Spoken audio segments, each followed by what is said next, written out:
문재인 후보를 만나기 위해서 왔습니다. 오늘 인터뷰에는 오마이뉴스 손병관 팀장도 함께 할 예정인데요. 시간이 많지 않기 때문에 저희가 오늘은 아주 콤팩트하게 후보님을 모시고 인터뷰를 해보도록 하겠습니다. 후보님 반갑습니다. 예, 안녕하세요. 네. 예. 자, 어제는 16개, 오늘은 7개. 모두 23개 인터뷰를 하고 계십니다. 저희가 23번 마지막 인터뷰 순서인데요. 그래서요. 네. 기네스북에 오를지 몰라요. 최다 연속 네. 인터뷰 기록으로. 네. 입이 잘 움직이지 않는데 힘듭니다. 그러니까요. 예. 굉장히 힘드실 것 같은데 23번이나 네. 같은 인터뷰를 하시면 되게 힘들 것 같은데 전체적으로 23개 매체 기자들과 만나신 총평 하신다면 어떠실까요?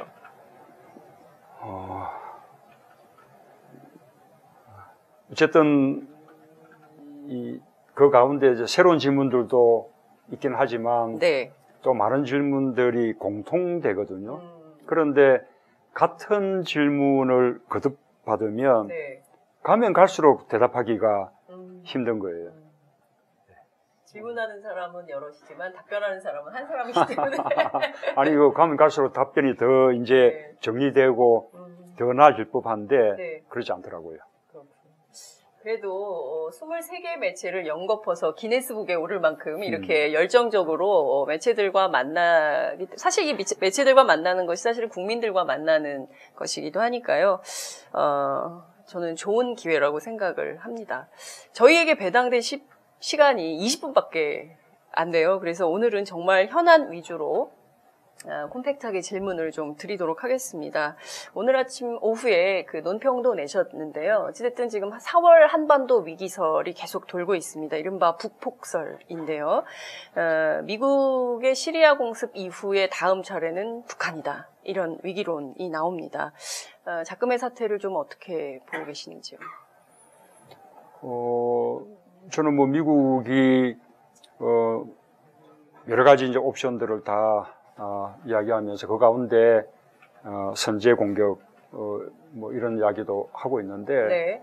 저는 반드시 실행하겠다는 의지를 가지고 하는 것은 아니라고 생각합니다.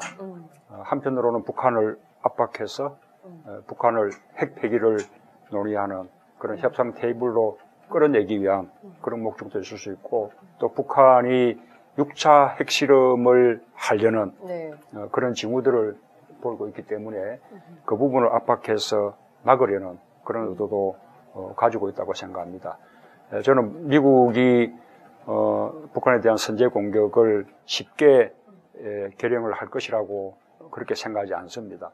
어쨌든 분명한 것은 우리가 한반도 문제에 대해서만큼은 우리가 주인이고 우리가 당사자이기 때문에 미국이 어떤 선택을 하든 사전에 우리하고 충분한 협의가 있어야 된다라는 것이고 그 다음에 또 전쟁만큼은 우리가 받아들이기 어려운 것이다라는 것을 오늘 제가 성명을 통해서 입장을 분명하게 밝혔습니다. 네, 16일 날 마이크 펜스 미국 부통령 방한 예정인데요. 혹시 만나실 계획이 있으십니까? 아직 저는 별도로 통지받은 바는 없습니다. 그렇군요. 만약에 오신다면 만나서 당부하고 싶으신 바는 없으세요? 어쨌든 미국의 최고위층이 방한하는 것인데요. 그렇습니다.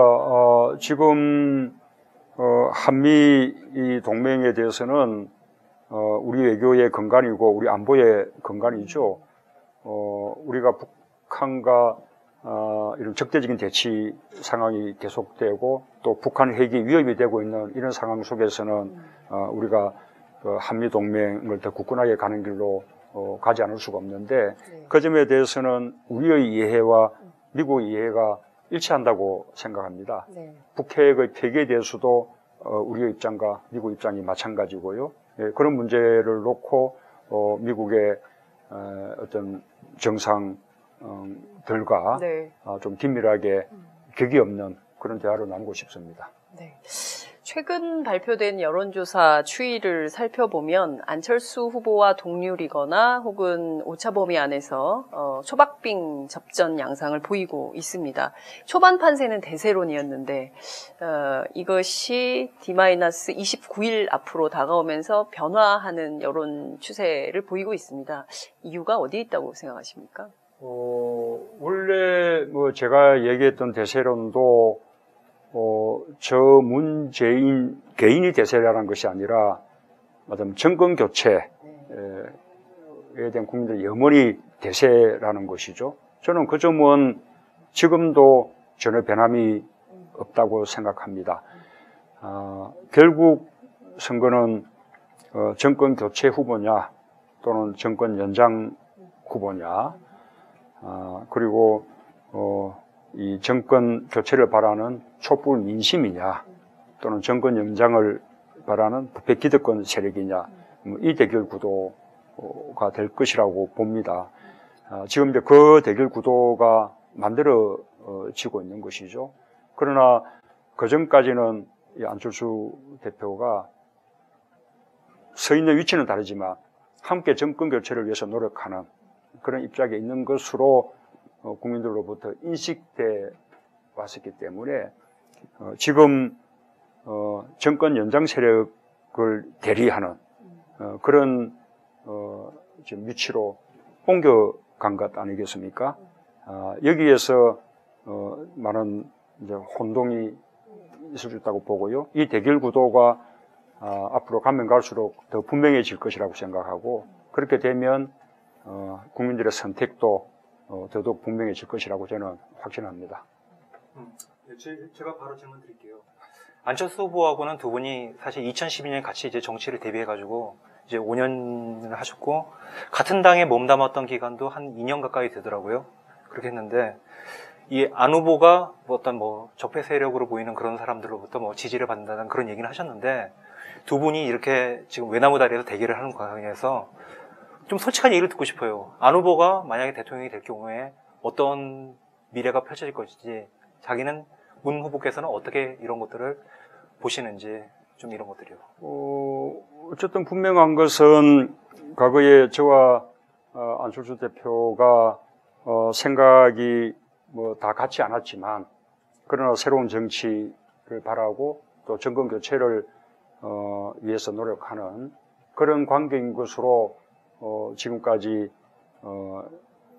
알고 있었는데, 지금 어느덧 안철수 대표는 저 문재인에 대한 반대, 이런 위치에 서다 보니 이 정권을 연장하려는 그 세력들의 어떤 대리인처럼 그렇게 되고 있는 거예요.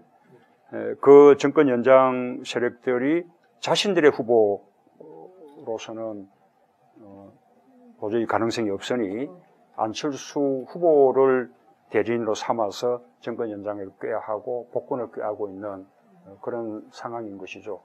그런 식의 변화가 저로서는 조금 한편으로 안타깝기도 합니다. 그러나 이제는 이제 분명해졌죠. 저는 촛불 민심과 시종일관 함께 해왔고 끝까지 또 함께 할 것이고, 그러나 안철수 후보는 촛불에 참여하지 않았다라는 것을 오히려 내세우고 있는 그런 후보죠. 박근혜 대통령이 구속된 바로 당일에 사면을 말하기도 하고요. 또 사드 배치된 입장도 바꾸고, 이제는 저쪽 세력의 지지를 받겠다라는 노골적인 그런 노력을 하고 있는 거죠. 네. 그 예를 들어가지고 두 후보께서 다 이제 집권하시고 나면 이제 개헌을 하겠다는 얘기를 하셨는데, 어떤 두 후보가 집권하는 것에 따라서 어떤 그런 개헌의 방향이라든가 그런 우리나라의 어떤 모습도 많이 달라질 거라고 보세요? 개헌뿐만 아닙니다. 지금 이제 촛불 민심이 바라는 것은 이게 적폐청산이지 않습니까? 이 적폐청산은 우리가 새로운 대한민국으로 가기 위해서 반드시 거쳐야 하는 과정인 거죠. 이 적폐청산이라는 것은 무슨 특정한 사람들을 배척하거나 배제하자는 것이 아닙니다. 이번에 박근혜 최수실 게이트를 통해서 드러난 그런 반칙들, 특권들, 부정부패, 정경유착, 국가 권력의 사유화, 이런 우리 사회 아주 비정상적이고 몰상식한 이런 행태들, 또 그런 행태들을 만들어내는 시스템이나 문화나 관행들을 이번엔 조금 일소하고 대한민국을 조금 상식과 정의가 바로 서는 그런 공정하고 정의로운 나라 만들어야겠다. 이것이 이제 촛불 민심인데, 이것을 하지 말고 미래로 가자라는 것은 이 상황을 박근혜 대통령 한 사람의 탄핵과 구속으로 끝내고 또다시 덮고 넘어가자는 밖에 되지 않는 것이죠. 그래서 저와 안철수 후보 사이에는 이런 적폐청산을 놓고도 말하자면 전혀 다른 지금 입장에 있다라고 말씀드리고 있습니다. 네. 네. 그 언론 얘기 좀 여쭤볼게요. 그 데이터 저널리즘 기관인 서울대 플랩에서 여론조사에 대한 이 여론조사를 좀 해봤는데요. 언론들이 다른 경쟁자들에 비해서 문재인 후보에 대한 부정적인 기사를 많이 쓴다. 심지어 진보 언론도 그렇더라. 이런 조사 결과가 어제 나왔습니다. 언론이 왜 문재인 후보에 대해서는 부정적 보도를 많이 한다고 생각하십니까? 일단 어떤 언론이든 또는 정치 세력이든 저는 기득권을 누려왔던 그런 어떤 세력들, 또 앞으로도 그 기득권을 계속 누리고자 하는 세력들은 정권 교체가 두렵고 또 저 문재인이 앞으로 만들어낼 그 변화가 두려운 것이죠. 그래서 지금 사상 유례 없이 말하자면 모든 후보들이 오로지 반문재인이라는 기치 하에서 같이 이렇게 뭉치고 있는 거 아니겠습니까? 반문이었네요. 예. 네. 그래서 아마도 역사상 이런 선거는 없었을 거라고 생각합니다. 내가 무엇을 하겠다가 네. 아니라 네. 오로지 반문재인이라는 그 슬로건 하나로 대선을 치르고자 하는 이런 선거는 처음 아닐까요? 네. 그러니까 그래서 또 거꾸로 말한다면 네. 그런 그 부패 기득권 세력들이 가장 두려워하는 후보가 바로 대한민국을 제대로 네. 개혁하고 새로운 대한민국으로 변화시킬 수 있는 후보다. 네. 그런 이야기도 드리고 싶네요. 기득권 세력이 언론 안에도 있다. 이것은 동의가 되는데 진보 언론도 기득권 세력이라고 보시는 겁니까? 글쎄요. 그것은 저는 보수 진보의 문제가 아니라 생각해요. 지금 우리 사회에 보수 진보라는 것이 무슨 의미가 있습니까? 이 4차 산업혁명 시대에 네. 보수가 어디 있으며 진보가 어디 있습니까? 이번 촛불 집회에 보수 진보가 따로 있었습니까? 오히려 국가 권력의 사유화를 막고 대한민국을 좀 더 공정하고 상식의 나라로 만들자는 것은 그것은 보수적인 입장에 서 있는 사람들까지도 다 공감하는 그런 내용이잖아요.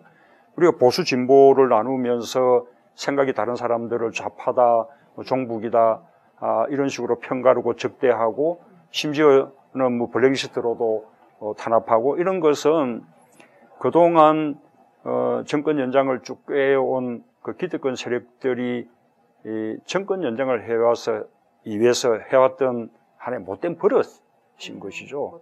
예, 저는 이 보수 진보가 이렇게 따로 있다고 생각하지 않습니다. 네. 그 안철수 후보는 지금 이런 프로그램을 짜는 것 같아요. 미래 대 과거. 자신은 미래고 다른 후보들은 좀 과거다. 근데 이런 것들이 좀 어떻게 평가하시는지 이제 묻고 싶고, 또 하나는 반대로 이제 문 후보님 같은 경우는 이제 적폐청산이라는 얘기를 하는 것이면서 촛불 대 적폐 좀 이런 얘기를 좀 많이 강조하신다는 느낌 받거든요. 근데 이 당내에서도 좀 많은 의원들이 적폐청산 얘기는 많이 하지 않았냐. 좀 외연 확장을 위해 가지고는 좀 새로운 모습을 제시하는 게 필요하지 않냐. 그런 의견 하시는 분들을 좀 많이 들었어요. 어떻게 보세요? 우선은 이제 지나간 이야기를 하지 말고 미래를 말하자라는 것은 지금 드러난 많은 적폐들을 그냥 덮고 넘어가자는 것입니다. 그냥 세월호 문제 덮고 넘어가자는 것이나 같은 거죠. 우리가 세월호 참사가 일어나면 차제에 제대로 된 진상을 확실하게 규명해서 다시는 그런 사고가 일어나지 않을 수 있는 그런 이제 안전한 나라 만드는 것, 이것이 진정한 미래죠. 그냥 세월호 문제를 듣고 넘어가는 것이 미래입니까? 그것은 과거를 지속시키는 것이죠. 지금 이 상황에서 적폐청산을 더 이상 말하지 말고 미래를 이야기하자는 것은 그냥 촛불 집회 이전으로 그냥 그대로 가자는 것입니다. 그야말로 그것은 과거를 계속하고 싶은 그런 이렇게 주장이고 오히려 적폐청산을 통해서 정말 새로운 대한민국을 만들자라는 그 주장이 진정한 미래지향적인 그런 주장인 거죠. 그러고 저는 이 적폐청산이 이제는 조금 약간 식상해진 거 아니냐 이런 생각에 전혀 동의하지 않습니다. 지금 이루어진 것이 뭡니까? 그냥 박근혜 전 대통령 탄핵, 구속 그거 외에 우리 사회가 뭐가 본질적으로 달라졌습니까? 우리 사회가 공정하고 정의로운 대한민국으로 가는 지금 시작도 못한 거잖아요. 그 시작을 하기 위한 그 결정적인 계기가 바로 정권 교체인 것이죠. 예. 그러니까 이를테면 그 안철수 후보가 내세우는 프레임이라는 것이 미래를 여는 젊은 대통령, 그리고 예컨대 이제 상속자, 이런 프레임으로 이제 계속 그 문재인 후보를 공격을 하고 있지 않습니까? 그러니까 정치적으로 본인은 이제 물려받은 유산이 없는 거다라는 점을 주장을 하고 있는 것인데요. 그 점이 실제 이번 선거판에서 큰 쟁점으로 차별화가 될 수 있다고 보십니까? 저는 그런 무슨 유산, 상속, 네. 이런 이야기를 어떻게 안철수 후보가 할 수 있을지 모르겠어요. 왜냐하면 안철수 후보야말로 그야말로 금수저로 태어나서 또 금수저로 쭉 살아오신 분이잖아요. 정치권에도 들어서자마자 곧바로 꽃가마를 탔죠. 맞으면 이렇게 눈물 젖은 빵을 먹어본 적이 없는 네. 분이죠.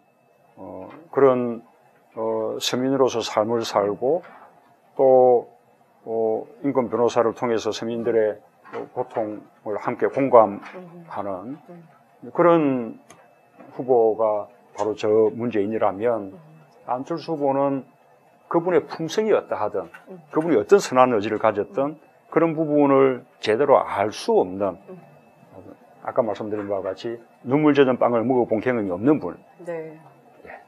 문재인 후보는 눈물 젖은 빵을 많이 드셨다.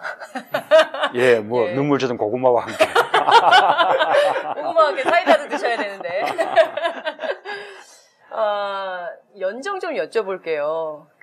사실 대통령이 되신다 해도 국회 안에서는 여전히 소수파 대통령일 수밖에 없지 않습니까? 현재 이제 국회 의석 구도를 보면 그런데요.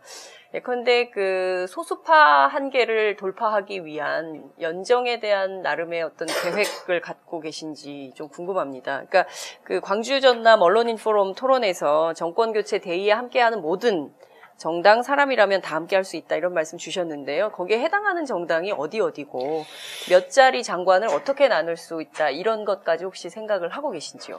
저는 지금 정권 교체냐 정권 연장이냐 네. 놓고 절박하게 경쟁하는 이 선거의 와중에 언론이 끊임없이 연정을 질문하는 것이 저는 참으로 유감스럽습니다. 지금은 내가 대한민국을 제대로 바꿀 수 있는 후보입니다. 나에게 정권을 맡겨주십시오. 이렇게 지금 호소하고 있는 이 상황 속에서 어떻게 다른 경쟁하는 이 정치 세력과의 연정을 지금 물을 수 있습니까? 저는 그런 언론의 태도가 저는 참으로 이해가 가지 않고요. 우선 이제 약간 좀 차근차근 이야기하면 이 연정이라는 것이 과반수 의석을 갖고 있지 못하면 맞으면 국회에서 새로운 입법을 하지 못하기 때문에 연정이 필요하지 않냐 이런 말씀이신데 지금 이번에 박근혜 최순실 게이트가 보여준 그 적폐들의 민낯 그것이 법이 없어서 생긴 것입니까? 대한민국에 법 다 있습니다. 좋은 헌법, 좋은 법 다 있죠. 그 법을 지키지 않았기 때문에 생긴 일들이죠. 그래서 우선은 국회의 입법까지 갈 것도 없이 네. 대통령의 법을 제대로 지키면서 이렇게 할 수 있는 개혁 과제들이 너무나 많다. 그것만 가지고도 대한민국을 근본적으로 바꿀 수 있다라는 말씀을 드리고, 네. 그 다음에 뭐 그래도 또 다시 입법이 필요할 때 네. 국회 다수 의석이 필요할 수 있는데, 저는 그 부분은 정권 교체가 이루어지면 네. 또 정권 교체가 압도적으로 되면 될수록 네. 저는 대한민국 정치판이 저는 많이 바뀔 것이라고 생각합니다. 그렇게 대한민국 정치판이 확 달라진 상황 속에서 다시 무슨 통합이든 정책연대든 연정이든 그때 가서 모색될 수 있을 텐데, 네. 그런 연대든 연정이든 이렇게 놓고 본더라도 네. 우리 더불어민주당은 원내 제1당이기 때문에 그런 연대나 연정 사항을 주도해 나갈 수 있어요. 네. 그런데 40석밖에 되지 않는 저 국민의 당으로 네. 자유한국당 또는 바른정당 이쪽하고 연정, 연대 이런 네. 부분을 어떻게 주도해 나갈 수 있겠습니까? 그러니 그것이 정권 교체가 될 수 없는 것이죠. 저희가 지금 질문 드리고 싶은 핵심은 자유한국당의 문제입니다. 그러니까 자유한국당의 발목 잡기가 계속될 때 어떤 돌파 방법이 있을지 하는 점 하나 하고요. 또 하나는 이제 개혁진보 진영의 연대인 것이죠. 그러니까 국민의당이 얘기하는 대연정과 좀 다른 차원의 질문인 건데요. 이를테면 진보개혁 세력 정당 안에도 있지 않습니까? 정의당까지. 이제 이런 연대를 어떤 정책적으로 하실 수 있을지. 우선은 가장 중요한 것은 네. 지난번에 탄핵도 우리가 다수 의석을 확보하고 있었기 때문에 가능했던 것이 아니거든요. 네. 국민들의 요구가 워낙 도도하고 그것이 대의였기 때문에 다른 정당들조차도 감히 반대하지 못했던 것이죠. 과거에 참여정부 때를 우리가 되돌아봐도 네. 초기에 우리가 소수 이 정당이었을 때 오히려 훨씬 많은 개혁 입법들이 우리가 해냈었습니다. 네. 왜냐하면 국민들이 그 개혁을 지지하고 있었기 때문에 네. 오히려 우리가 탄핵 이후에 우리가 가반수 정당이 되고 난 이후에 개혁 입법이 오히려 더 되지 않았죠. 네. 그래서 네. 의석의 이 다과가 중요한 것이 아니라 네. 얼마나 국민들과 함께 국민들의 지지를 얻으면서 가느냐, 이것이 중요하다 생각하고요. 그 다음에 말씀하신 대로 뭐 앞으로 정권 교체 이후에 많은 개혁들, 네. 또 새로운 대한민국 건설을 위해서 그 뜻을 같이 하는 네. 그런 정당들과는 언제든지 어떤 방식으로든지 힘을 모을 수 있다고 생각합니다. 그래서 압도적 당선을 요구하셨거든요. 저희 2분만 더 주시면 좋을 것 같습니다. 끝으로 이제 정리 마무리를. 마지막 질문 하겠습니다. 아까 말씀드린 마지막 질문입니다. 그러니까 노무현의 친구 문재인이기 때문에 드린 점인데, 노무현 대통령께서 2002년 대선 때 인터뷰에서 대선 패배 시 어떻게 하겠냐는 질문에 다시는 출마하지 않겠다 이런 말씀을 명쾌하게 하셨거든요. 이 문 후보님 같은 경우도 지금 어떻게 보면 좀 하나의 굉장히 운명의 시간인데 똑같은 질문 드리겠어요. 어떻게 답하시겠습니까? 저는 이번이 마지막입니다. 저는 물론 뭐 당선된다면 뭐 그것으로 끝이고요. 또 만약에 그냥 뜻을 이루지 못한다면 저는 그것으로 그냥 정치를 끝낼 겁니다. 문재인의 정치는? 예, 저는 삼수 없습니다. 이번에 끝입니다. 네, 그래서 더더욱 절박한 그런 마음으로 뛰고 있습니다. 네. 비행기 시간 때문에 저희가 마지막 말씀은 당선 인터뷰로 듣겠습니다. 그래도 되겠죠? 네, 오늘 인터뷰 여기서 마무리하겠습니다. 감사합니다. 네, 감사합니다. 네. 예. 하루야채 주세요. 저 이거 하나 샀는데 유기농 야채가 14가지? 빛이 내린다. 14가지 유기농 야채 이것뿐일걸. 14가지 유기농 야채 하루야채.